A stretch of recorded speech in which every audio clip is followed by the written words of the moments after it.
Hello friends, this is Basuraj Benamule coming out with my next video on surface tension by capillary rise method. This is helpful for B.Pharm third semester students. Before going into the derivation of surface tension by capillary rise method, what do you mean by interface? Interface is when two faces are in contact with each other. The boundary between those two faces is referred as interface. The boundary between two phases which are in contact with each other, you are calling it as an interface. And when there is no boundary between the two interfaces, when you take two miscible solvents, there will be no boundary. So there will be no interface. When you take two immiscible solvents, there will be an interface between two phases or two liquids, you can say. And when you take two immiscible liquids, the molecules which are present in the bulk of the solution behave differently, and the molecules at the interface, which are present at the interface of the two liquids, will behave differently. So the physical properties of molecules at the interface are usually different than those molecules which are in the bulk of the solution.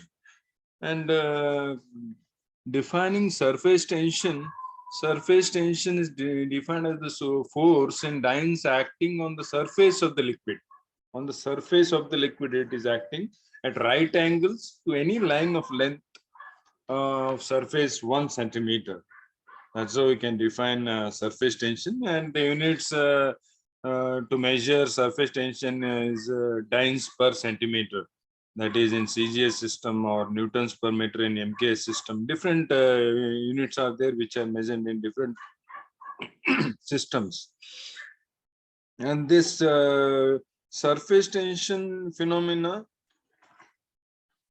usually this surface tension or interfacial tension, two types of forces are there. Two types of forces will be there, or intermolecular attractions will be there.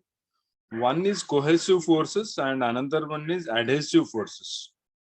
So when intermolecular forces are there between like molecules, you call them as cohesive. Like molecules will interact. Attraction between like molecules, you are calling them as cohesive forces. And attraction between unlike molecules are called as adhesive forces. That's how we denote the adhesive forces, and which are involved in both surface tension and interfacial tension. And the interfacial tension indicates strength of adhesive forces between immiscible liquids. And when it comes to surface tension, it indicates the cohesive forces in the liquids. So the interfacial tension indicates strength of adhesive forces between the immiscible liquids, and whereas the surface tension indicates the cohesive forces in the liquid. That's how it's related.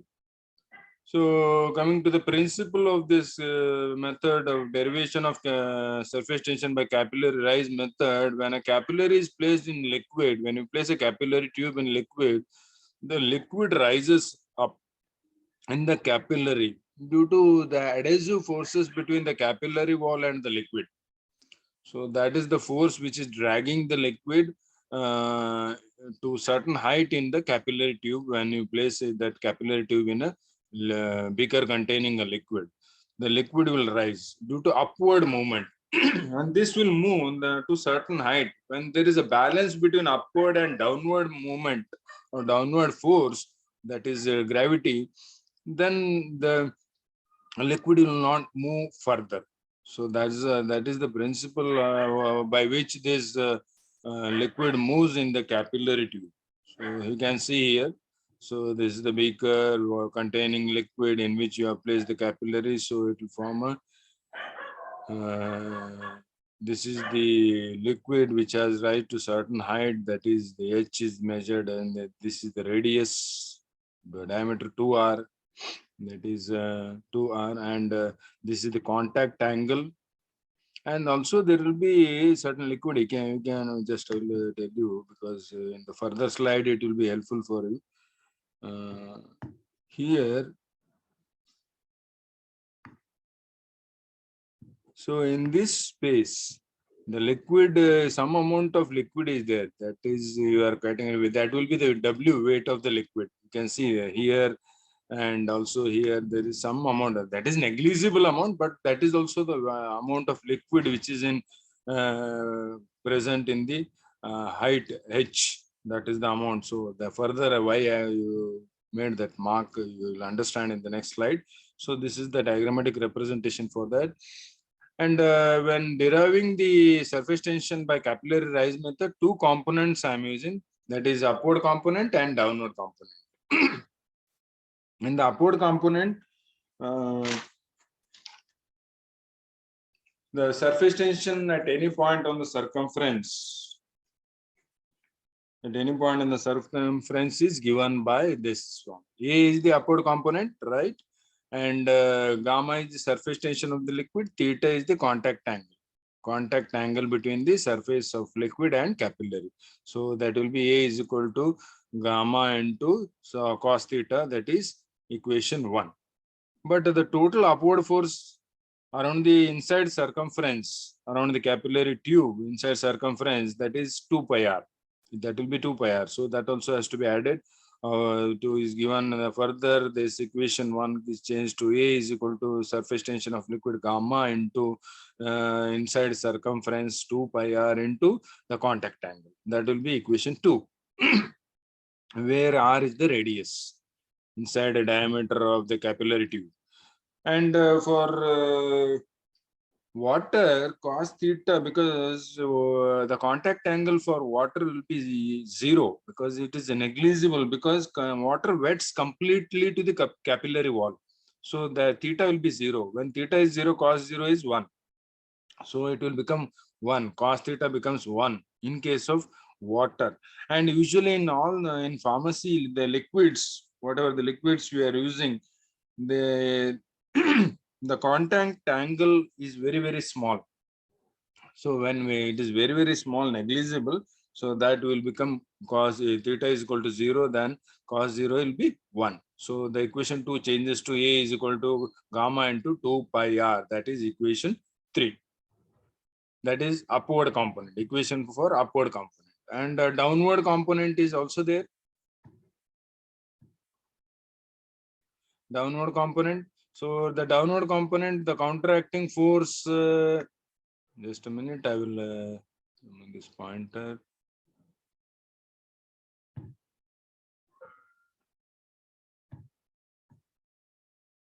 Just a minute. Okay. So the downward component, the counteracting force is gravity, and depends on that the counteracting force of gravity depends on weight of the liquid, which is in the capillary rise. So B will be the downward component is equal to weight of liquid, that is mass of liquid, into acceleration due to gravity. Acceleration due to gravity. What is mass of liquid? Mass of liquid up to lower meniscus plus W, where I lower meniscus plus W. Just once again, I will show you that one. This is the lower meniscus, and W is the weight of water present above that lower meniscus. So that is W. So that also has to be considered when you take the mass of the liquid. But the W is very negligible amount. Even then, as W is small quantity, so we are removing that. But usually it has to be taken. So there the amount of liquid is very less. So B is equal to mass into acceleration. What is mass? Mass is volume into density. So mass is converted into volume into density. So that will be equal to volume into density into acceleration. Then further, what is volume? Volume is cross-section area into height. So again, volume is what is the formula for volume? Cross-section area into height. So cross-section area into height into density into acceleration. So downward component B is equal to that is cross-section area is pi r square, height h, density rho, and acceleration due to gravity g. That will be equation 4. So at equilibrium, what happens? Initially, the liquid will rise to certain height and it will stop after that. When the upward component and upward force and downward force balance each other, then the liquid will not move up. So at equilibrium, A is equal to B, that is upward component is equal to downward component, or upward force is equal to downward force. Therefore, A is, what is A? A is pi gamma into 2 pi r is equal to B pi r square. B is here. So that is pi r square into H into H. So that is equation 5. When you simplify, so R is getting cancelled here, pi is getting cancelled. So what you want to calculate? Surface tension. Surface tension I am giving on the left hand side. So this 2 I am bringing. So 1 by 2 into 1 R is cancelled. So 1 R is there, and density is there, H is there, as well as G. That is after simplification. That is surface tension is equal to 1 by 2 into R into rho into H into G. Or you can write it as gamma is equal to R into rho into H into G whole divided by 2. That will be the equation for calculating the surface tension by capillary rise method. So R is the radius. If you substitute the values, radius, density of the liquid, height of the liquid, which is moving in the capillary tube, and acceleration due to gravity, if you substitute these values, you will get the surface tension, or you can calculate the surface tension of the liquid by capillary rise method. That's how you can determine the surface tension by capillary rise method. Certain limitations are there for this also. Accurate results as long as contact angle is 0. So you need to see that the liquid is having the contact angle is 0, almost 0 or negligible. Then only you can calculate accurately the surface tension by using capillary rise method. The liquid surface in the tube is not hemispherical, then surface tension hemispherical. The liquid which is in the tube is in hemispherical. In this case, then surface tension can be calculated. Otherwise, it cannot be calculated. If tube is too wide, the contact angle will not be 0. In that case also, you cannot calculate the surface tension. So these are the limitations.